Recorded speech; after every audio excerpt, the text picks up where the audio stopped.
পৃথিবী যতই এগিয়ে যাক বিজ্ঞান আর প্রযুক্তিতে, তবু কিছু প্রশ্ন রয়ে যায় উত্তরহীন।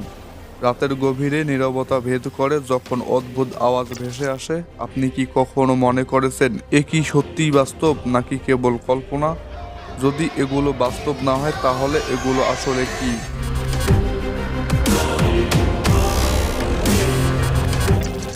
এগুলো হলো প্যারানর্মাল জগতের এক রহস্যময় অধ্যায়, যা ব্যাখ্যা করা আজকের আধুনিক বিজ্ঞানের সাধ্যের বাইরে।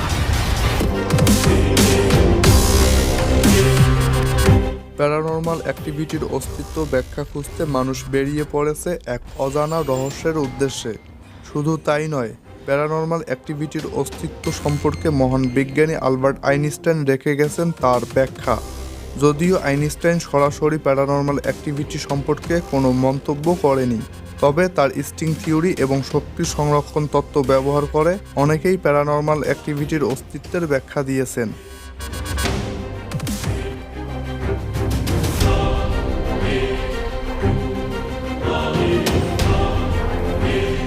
শক্তি কখনো ধ্বংস হয় না, শুধুমাত্র রূপান্তরিত হয়। তাহলে প্রশ্ন হলো, মানুষ মারা গেলে তাদের শক্তি কোথায় যায়? আর এই প্রশ্নই প্যারানর্মাল অ্যাক্টিভিটির অস্তিত্ব জানান দেয়। এটা কিছু ক্ষেত্রে প্যারানর্মাল অ্যাক্টিভিটি ঘটনাগুলোর ব্যাখ্যার ভিত্তি হতে পারে। তাহলে আসলে কি এই পৃথিবীতে প্যারানর্মাল অ্যাক্টিভিটির অস্তিত্ব রয়েছে?